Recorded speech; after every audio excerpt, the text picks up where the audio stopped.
अयोध्या के राजा दशरथ के 4 पुत्र थे, राम, लक्ष्मण, भरत और शत्रुघ्न। इस पुत्र प्राप्ति के लिए उन्होंने ऋष्यशृंग मुनि से अनुरोध किया था कि वो पुत्र प्राप्ति यज्ञ करवाए। इसका एक ही उपाय है कि पुत्र प्राप्ति यज्ञ करवाइए। ठीक है, आप मुझे बस एक शुभ मुहूर्त बताइए, यज्ञ कब करना है? केवल शुभ मुहूर्त में करने से नहीं होगा। पुत्र प्राप्ति यज्ञ करवाने के लिए मुनि ऋष्यसिंह को बुलाना आवश्यक है। ऋष्यशृंग मुनि? वो कौन है वशिष्ठ देव? राजा लोमपत की पुत्री शांता, जो कि आपकी ही पुत्री है, उनके साथ ही तो ऋष्यसिंह मुनि का विवाह हुआ है। मैं अपनी पुत्री शांता और दामाद ऋष्यशृंग मुनि को पूरे सत्कार के साथ इस अयोध्या नगरी में ले आऊंगा। मैं आज ही जाऊंगा राजा लोमपाद से मिलने। ऋषि ऋष्यशृंग के बिना अगर मैं ये पुत्रेष्टि यज्ञ कराऊं तो मेरे वंश में कोई पुत्र का जन्म नहीं होगा। राजा लोमपाद, आपकी पुत्री शांता और दामाद ऋषि ऋष्यशृंग को मैं आपकी अनुमति लेकर मैं अपने साथ उनको अयोध्या ले जाना चाहता हूँ। ऐसे मत कहिए राजा दशरथ, शांता के पिता तो आप ही हैं। जब तक यज्ञ संपन्न नहीं होता तब तक शांता और मुनि ऋष्यशृंग आपके राज्य में ही रहेंगे। धन्यवाद राजा लोमपाद। तो फिर जितना शीघ्र हो सके मैं उन्हें लेकर अयोध्या लौटना चाहता हूँ। जैसी आपकी इच्छा राजन। अयोध्या के राजा दशरथ शांता और ऋष्यशृंग के साथ अयोध्या लौट आए। सारी प्रजा आनंद के साथ मुनि ऋष्यशृंग के जय जयकार करने लगे। जय ऋष्यशृंग मुनि जय। जय राजा दशरथ की जय। जय ऋष्यशृंग मुनि जय। जय राजा दशरथ की जय। आपके यहाँ आने से मेरी पूरी प्रजा आज बहुत प्रसन्न है। राजन, आप मेरे ससुर हैं। रिश्ते में मैं आपके पुत्र जैसा हूँ। आप ऐसे मुझे आप कहकर मत पुकारिए। ठीक है, ठीक है। तो फिर बताओ कि तुम्हें यज्ञ कहाँ करना है? यज्ञ होगा सरयू नदी के किनारे। ठीक है, परंतु महाराज, इस यज्ञ के पूर्व आपको अश्वमेध यज्ञ करना होगा, तभी ये यज्ञ सफल होगा महाराज। ऐसा ही होगा मुनिवर। इस यज्ञ से पहले अश्वमेध यज्ञ होगा।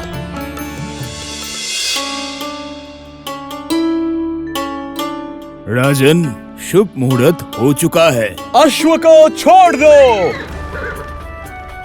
मुनिवर की बात मानकर उन्होंने अश्वमेध का घोड़ा छोड़ दिया। उनके साथ थे कुछ सिपाही।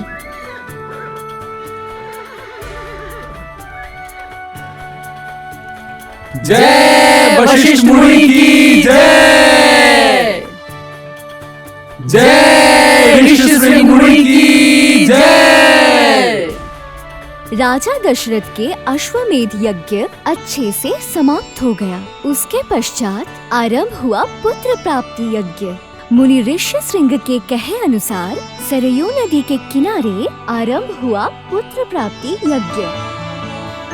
भिन्न भिन्न देशों की राजा आए इस यज्ञ को देखने। सारे ऋषि मुनि भी वहाँ पर पधारे थे। हर कोई ये यज्ञ देखने आए। ये तो ऐसा वैसा यज्ञ नहीं था। अगर ये यज्ञ सफल होगा तो राजा दशरथ को पुत्र प्राप्ति होगी, इसलिए इसका आयोजन भी बहुत बड़ा था। असल में राजा दशरथ को पुत्र लाभ की इच्छा अंधमुनि के श्राप के बाद बढ़ गई। अंधमुनि याद है ना? मैं तुम्हें श्राप दे रहा हूँ। आज जैसे हम पुत्र शोक के कारण अपने प्राण त्याग देंगे, वैसे तुम भी एक दिन पुत्र शोक के कारण अपने प्राण त्यागोगे। और हमारे मृत्यु के समय जैसे हम हमारे पुत्र का मुख नहीं देख पाए, तुम भी अपनी मृत्यु के समय अपने पुत्र का मुख नहीं देख पाओगे। आपका ये अभिशाप मेरा कुछ नहीं बिगाड़ पाएगा मुनिवर, नहीं बिगाड़ पाएगा। मुनिवर, एक पुत्रहीन को आप पुत्र से दूर रहने का श्राप दे रहे हैं। कैसे फलेगा आपका ये श्राप? मेरा तो कोई पुत्र ही नहीं है। पुत्रहीन? हाँ, हाँ मुनिवर, पुत्रहीन। मैं अयोध्या का राजा दशरथ हूँ। मेरा इतना बड़ा राजपाट है, इतनी संपत्ति, क्या होगा? मेरे बाद कौन संभालेगा? इस दुश्चिंता के हाथ से मुक्ति पाने के लिए ही मैं शिकार के लिए निकला था और यही ये समस्या हो गई। ऋषि का श्राप कभी व्यर्थ नहीं जाता। तुम्हारा पुत्र रहे या ना रहे, मेरा श्राप कभी व्यर्थ नहीं जाएगा। पुत्र प्राप्ति यज्ञ के बाद जो पायसम निकला उसे रानियों ने खाया और उन्हें पुत्र की प्राप्ति हुई।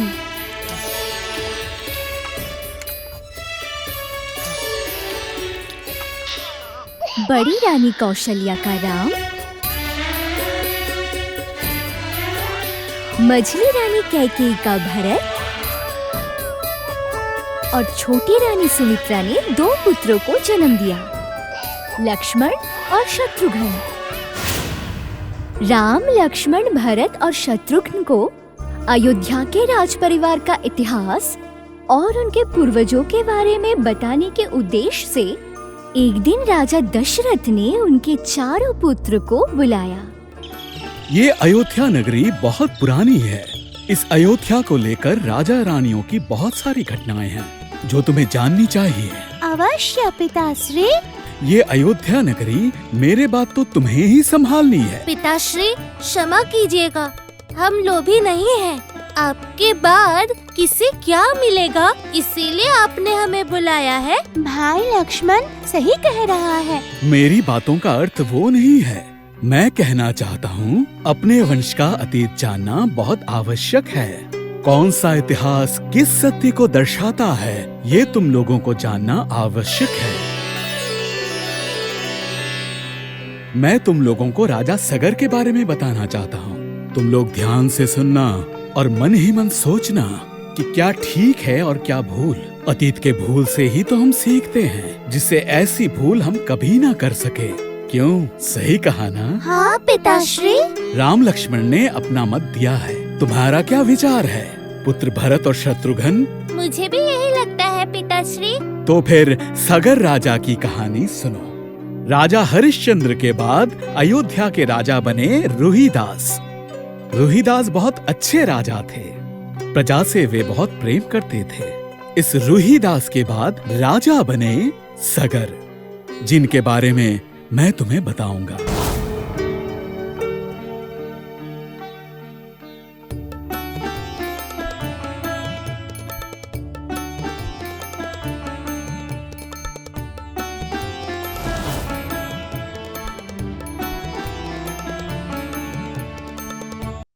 महाराज,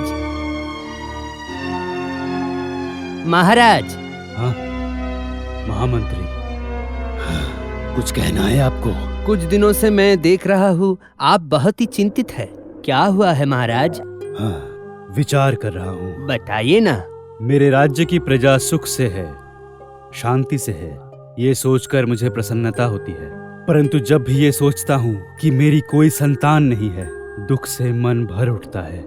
मेरे सिंहासन पर मेरे पश्चात कौन बैठेगा? ये तो आप सच कह रहे हैं महाराज।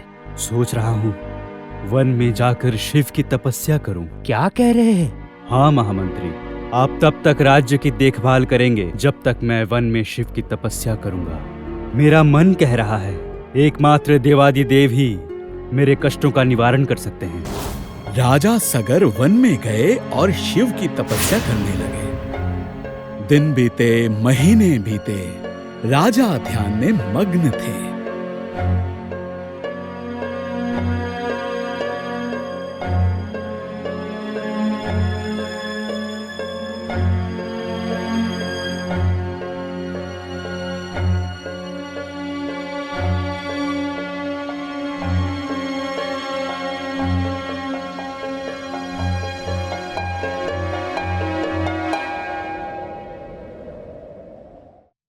अंत में राजा सगर की तपस्या से प्रसन्न हुए महादेव। हे देवादिदेव, दर्शन दीजिए। देवादिदेव, दर्शन दीजिए। और कितने दिन आप मेरी परीक्षा लेंगे प्रभु? और कितने दिन? दर्शन दीजिए, दर्शन दीजिए प्रभु, दर्शन दीजिए। कौन इतनी व्याकुलता से कौन पुकार रहा है? देखता हूँ।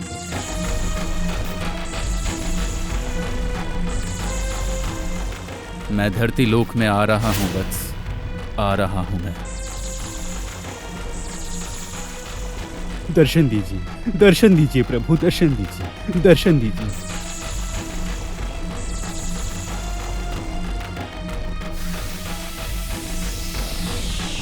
आंखें खोलो, आंखें खोलो वत्स।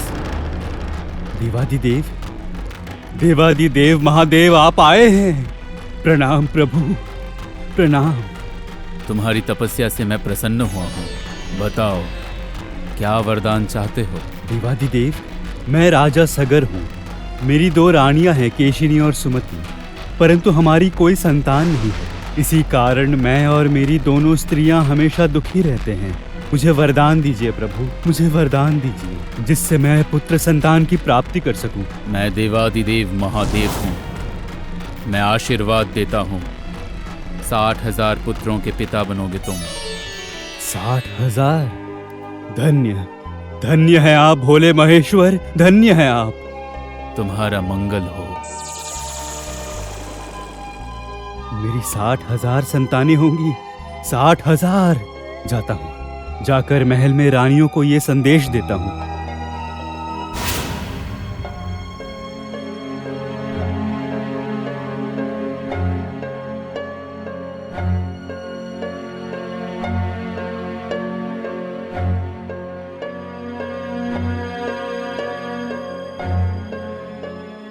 क्या सूचना है दासी? सूचना सुनकर प्रसन्न हो जाएंगे। रानी केशिनी ने एक अति सुंदर पुत्र को जन्म दिया है। महाराज, ये देखिए आपका पुत्र। वाह, ये तो बहुत सुंदर है। हम इसका क्या नाम रखें महाराज? असमंजस, असमंजस।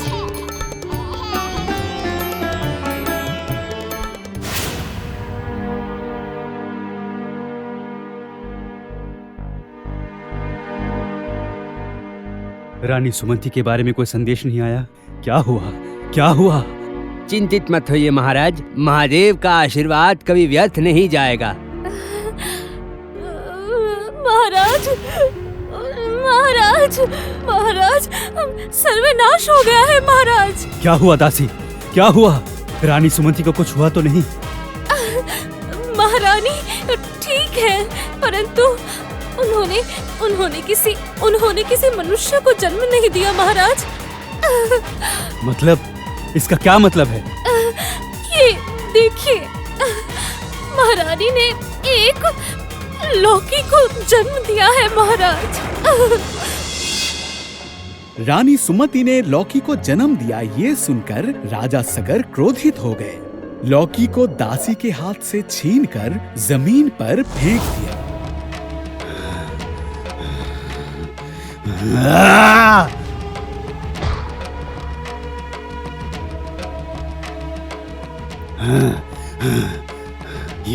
ये आशीर्वाद है, हाँ? मेरा पुत्र होगा, वो भी 60,000। हाँ? शांत हो जाइए महाराज, शांत हो जाइए। शांत कैसे रहूं महामंत्री? उस अघोरी महादेव ने मुझसे मिथ्या कहा, मिथ्या, मिथ्या, मिथ्या, सब मिथ्या। शिव देवादिदेव हैं, उसने मुझसे असत्य कहा।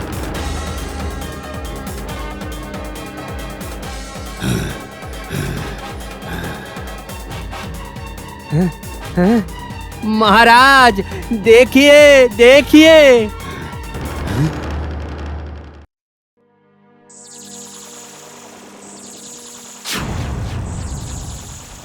ये मैं क्या देख रहा हूँ?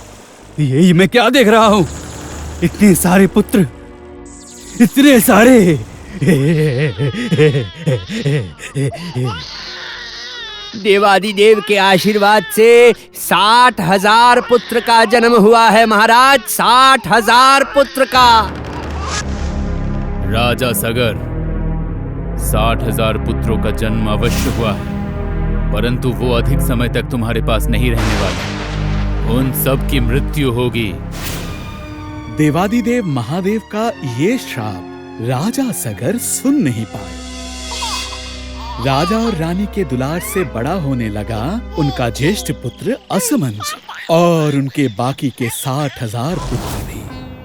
मैं आज बहुत प्रसन्न हूँ। आज मेरे 60,001 पुत्र सभी बड़े हो गए हैं। मेरे प्यारे पुत्र, अब से राज्य का कार्य तुम सबको सीखना होगा।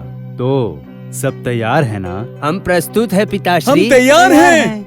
हम सब तैयार तैयार हैं। है। मुझे ये बिल्कुल अच्छा नहीं लगता है। मैं वन में जाकर नारायण की पूजा करूंगा, लेकिन कैसे?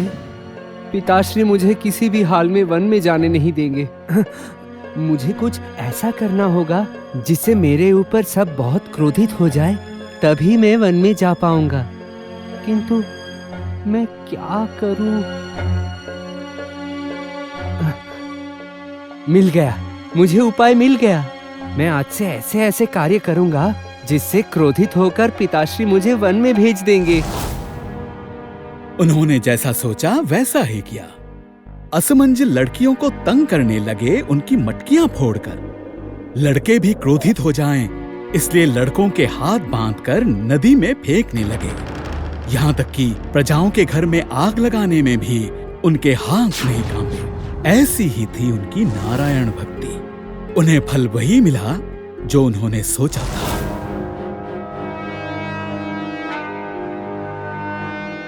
असमंजस, मैं एक राजा होकर तुम्हें दंड देता हूँ कि तुम वनवास में जाओगे और तुम कभी भी इस राज्य में वापस नहीं लौट सकते। असमंजस खुशी खुशी वन में जाके नारायण की तपस्या करने लगे। किंतु पिताश्री, उन 60,000 पुत्रों का क्या हुआ? देवाधिदेव ने तो कहा था वो लोग जीवित नहीं रहेंगे, किंतु वो तो बड़े भी हो गए, उन्हें कुछ भी नहीं हुआ। रुको, इतना स्थिर क्यों हो रहे हो? महादेव की बातें कभी झूठ नहीं हो सकती है। उसके बाद क्या हुआ, पहले वो सुनो। मेरी 60,000 संतानें हैं। सोच रहा हूँ अश्वमेध यज्ञ करूँ। कुछ संतानों को मैं पाताल में भेज दूंगा और कुछ को भेजूंगा स्वर्ग लोक में, और बाकी के पुत्र अश्वमेध यज्ञ के घोड़े के साथ पूरे देश में भ्रमण करेंगे। वाह, ये तो उत्तम प्रस्ताव है महाराज। स्वर्ग, धरती, पाताल, तीनों लोक में मैं विजय प्राप्त करूंगा। त्रिभुवन का राजा बनूंगा मैं। सब लोग अब मेरा नाम सुनकर भय से कांप उठेंगे। यहाँ तक कि स्वर्ग के देवता भी वंचित नहीं रहेंगे।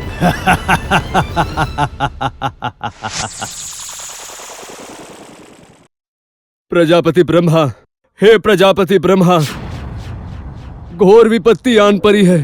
सगर राज ने अपना अश्वमेध यज्ञ प्रारंभ कर दिया है। ऐसा करने से वो स्वर्ग, धरती और पाताल तीनों लोक के राजा बन जाएंगे। पूरे स्वर्ग राज्य के राजा बन जाएंगे वो। और फिर इंद्र की माया से धरती पे दिन के वक्त रात उतर आई।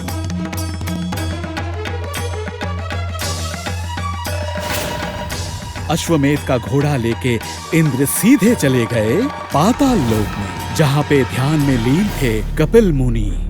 किंतु उन 60,000 पुत्रों को इसकी भनक तक नहीं पड़ी।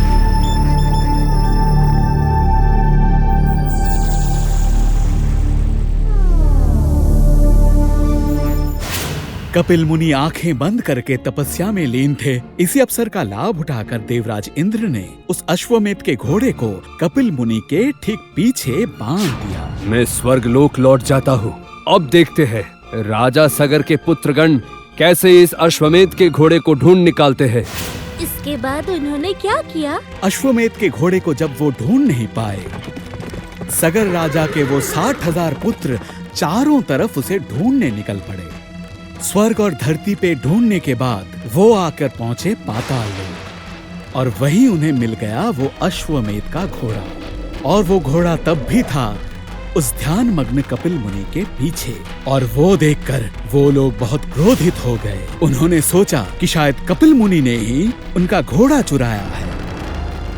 क्रोध के मारे उन लोगों ने कपिल मुनि पर आक्रमण कर दिया। कपिल मुनि का ध्यान भंग हो गया। ये क्या हो गया? उसके बाद क्या हुआ? उसके बाद और क्या, कपिल मुनि इतना क्रोधित हो गए कि उनकी आंखों से अग्नि बहने लगी।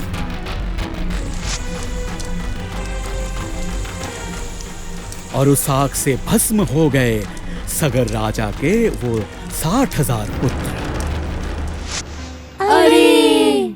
हाँ, और इसलिए मैं भी तुम लोगों से कहना चाहता हूँ, पूर्वजों के भूल से तुम लोग शिक्षा ग्रहण करो। जो भी देखोगे उस पे भरोसा करने से पहले अपनी बुद्धि और युक्ति से विचार कर लेना, कभी अपना संयम मत खोना।